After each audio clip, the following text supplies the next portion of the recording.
So help me show how much we like Mike. Please welcome your Senator, Mike Lee.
Great to be back in America.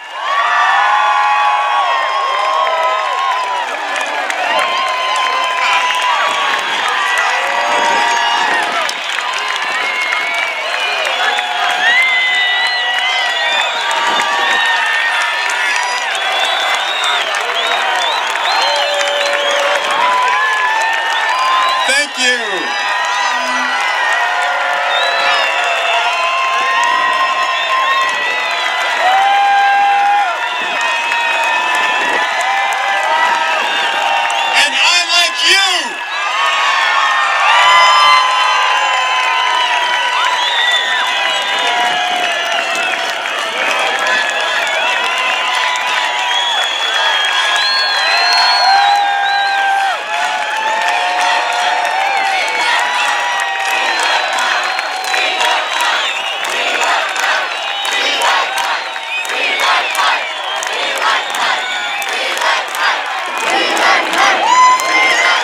Thank you so much.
Washington.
I just heard from Ted Cruz in Texas. He says, Utah wins.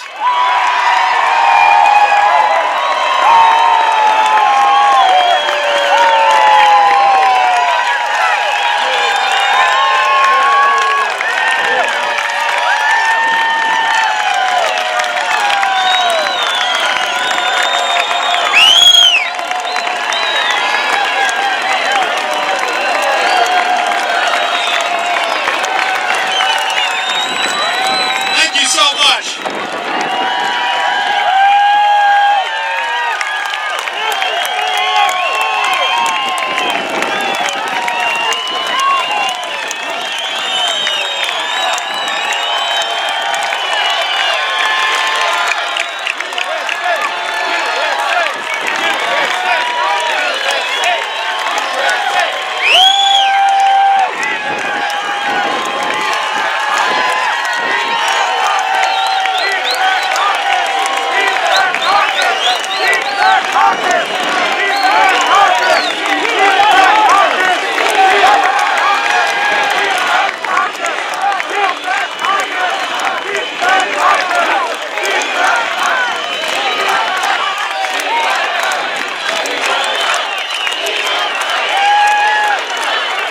That's the sound of freedom.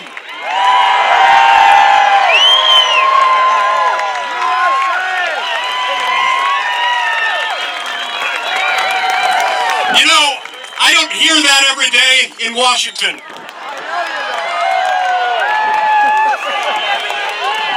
But this is what it sounds like, and this is what it feels like when we take on the establishment.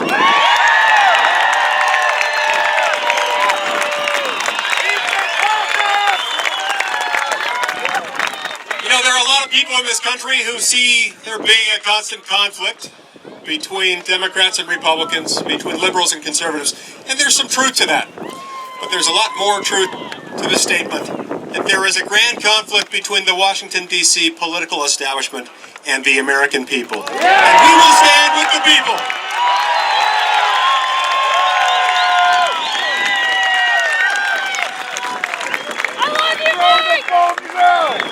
You know, a few months ago, our president decided in early July that he was going to change Obamacare, that he was going to rewrite Obamacare, that he was going to rewrite it in his own image, that he was going to implement it in the fashion that he deemed fit.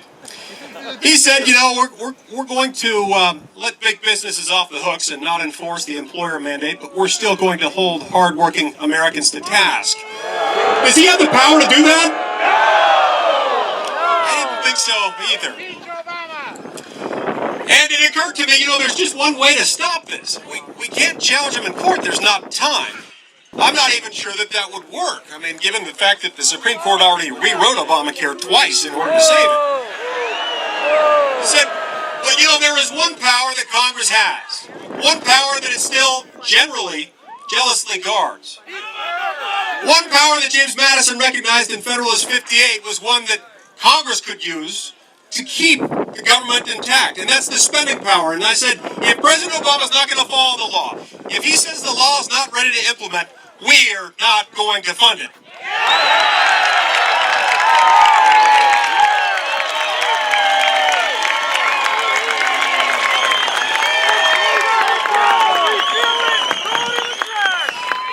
And so I made a statement that at the time I didn't regard as all that remarkable. I said, I will not vote for any funding mechanism, any continuing resolution, any spending bill that contains funding for the further implementation and enforcement of Obamacare. Thank you!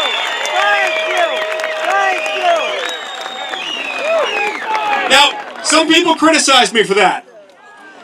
Some people called that radical. I said, this is exactly what I promised to do, and I'm just keeping my promise to my voters in Utah.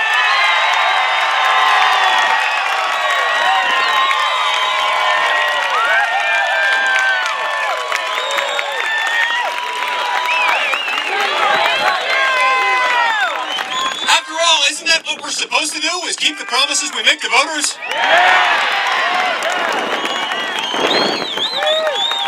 After all, isn't that what we're supposed to do, to stand up for our rights, for your rights under the U.S. Constitution? Now,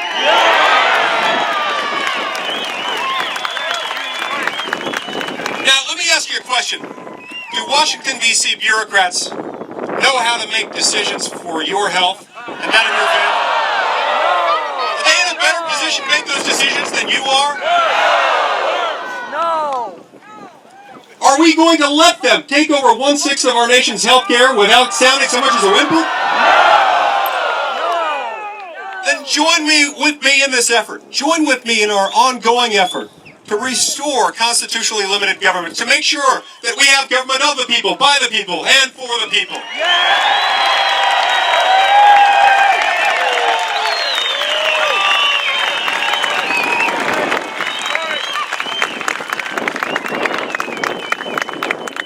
We live in difficult times, challenging times, times that cause us to question a lot of what's going on around us. But you know, as I look to the future, I see that it's morning again in America.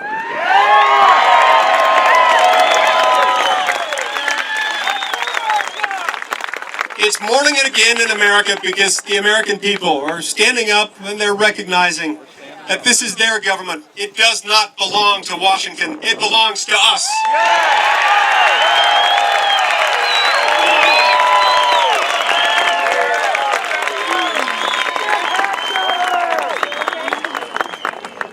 This land, the land of the United States of America, is a land that was meant to be occupied by free men and women, and we will stand free. We will stand together.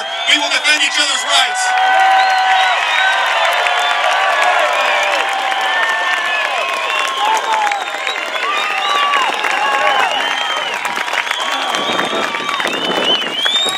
We will stand up for each other's rights from all enemies of freedom, foreign and domestic.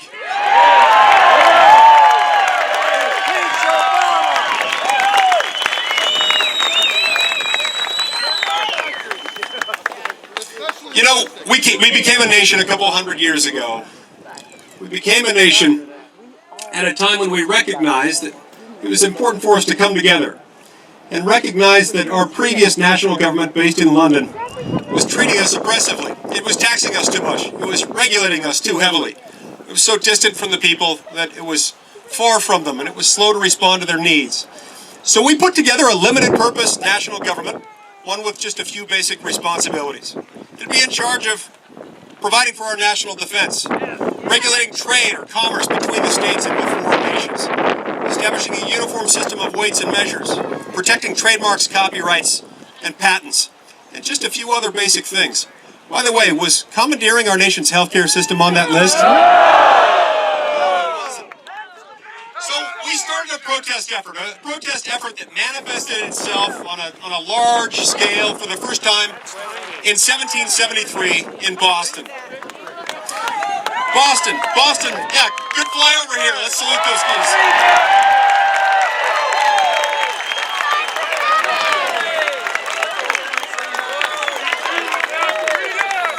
But you know, it took us 14 years to get from Boston in 1773 to Philadelphia in 1787, where we identified the kind of government that we wanted. We went from protesting against the kind of national government we did not want to embracing the kind of national government we did want. And in many respects, we can still look to that same document today, the United States Constitution, as identifying the kind of constitution, the kind of government we want.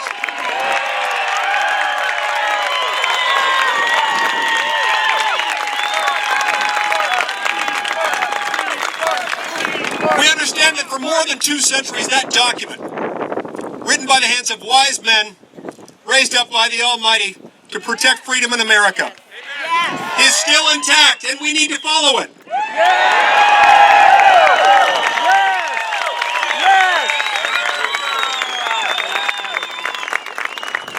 We recognize the fact that that document has created the ultimate opportunity society, a society that for more than 2 centuries has been second to none in terms of giving men and women from any station, regardless of whether they were rich or poor at their birth, they had the opportunity to start climbing their way up that economic ladder. Yes.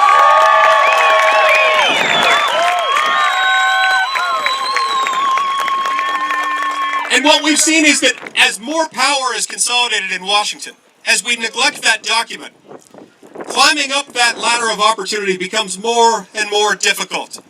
Well, we've got to turn that around. We've got to embrace the same principles that have made this the land that is for freedom and for opportunity for people of all stations in life.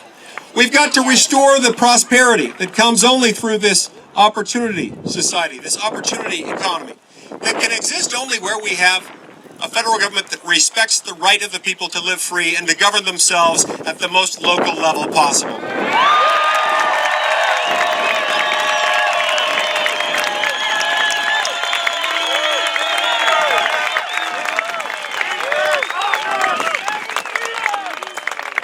So in addition to the ongoing fight against Obamacare, which is ongoing,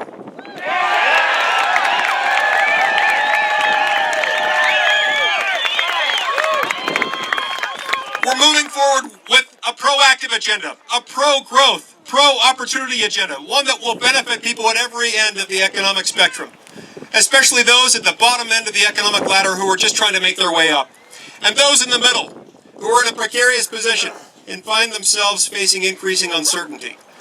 When we look to limit government, when we look for ways to make government less oppressive, we make government more conducive to liberty and to prosperity and to economic opportunity for every single American.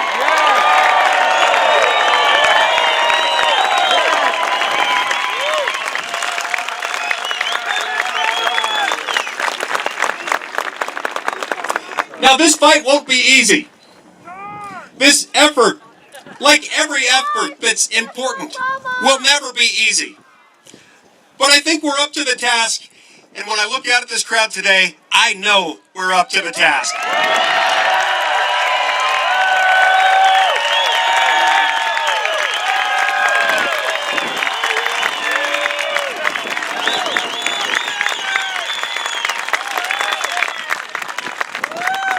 I know we're ready to stand together, not just to fight against Obamacare, but also to fight for a reformed tax code, one that respects the middle class.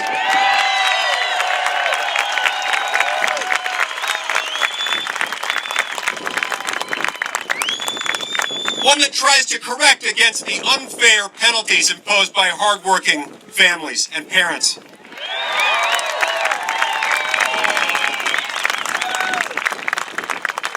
One that eases regulatory burdens to make it easier and more affordable for people to get a higher education.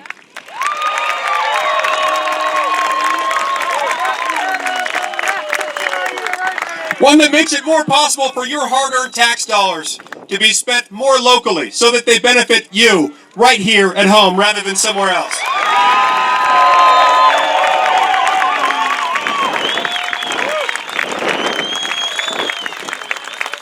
This effort is grueling, but it's worth it. A few weeks ago, as I was standing on the Senate floor with my friend Ted Cruz,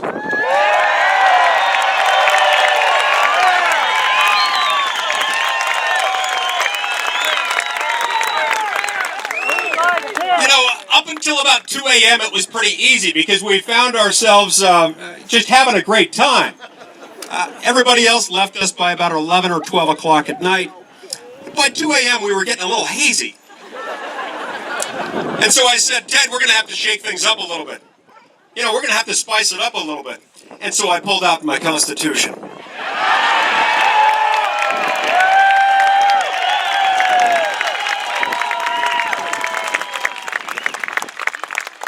So for the next 4 hours, Ted and I regaled the entire country, I'm sure everybody was sitting on the edges of their seats, to a lengthy discussion of the Commerce Clause, and of the Spending Clause, and the Privileges and Immunities Clause. Did you find that riveting?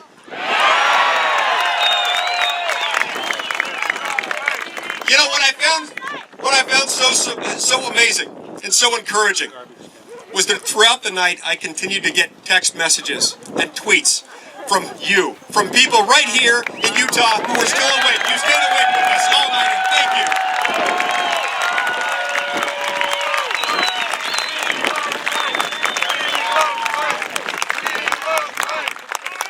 By the time it got to be about 6 in the morning, I got a different set of text messages. Some of them started saying, Mike, you look a little bit tired. Mike, don't forget. That's when I turned to my friend Ted, and I said, Ted, this is what it feels like to take on the establishment. And it feels good.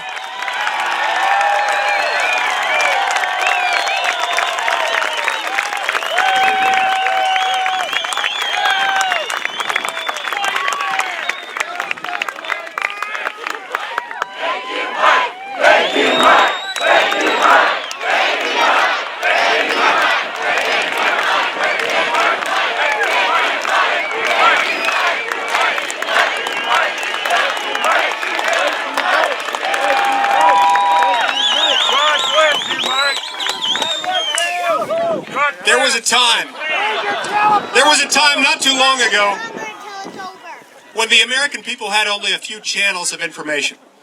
When all the information they could get about Washington, D.C. and what goes on there came from 3 or 4 networks, all with letters in them. The New York Times and the Washington Post, that was about it. But things have changed. Things have changed. Yeah, we've got that one too, don't we? And sometimes they join in with the others, don't they? But we've got something new. Never in the history of the world has it been so easy or inexpensive for so few people with so little money to communicate to so many. And you're doing it, and I applaud you for doing it, and I ask you to keep on doing it.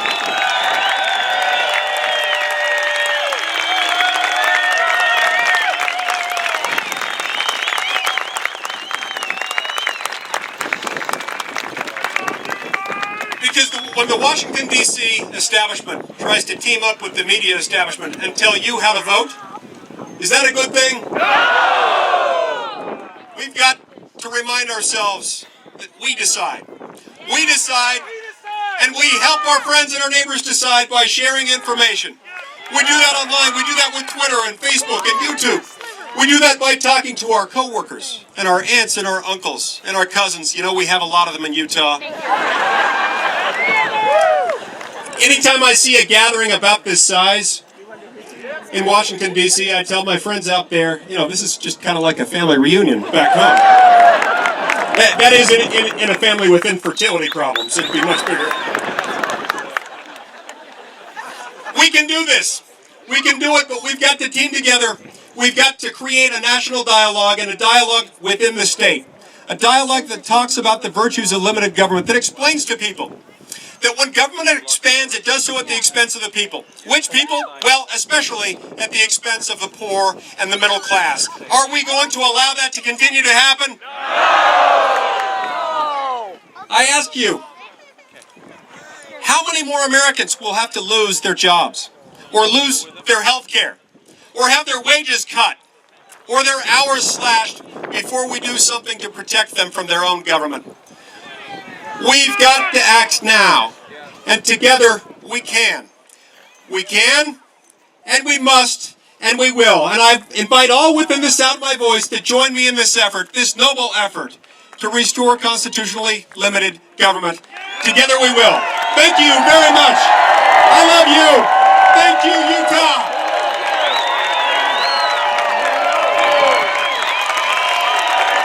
Hi, I just had one question for you.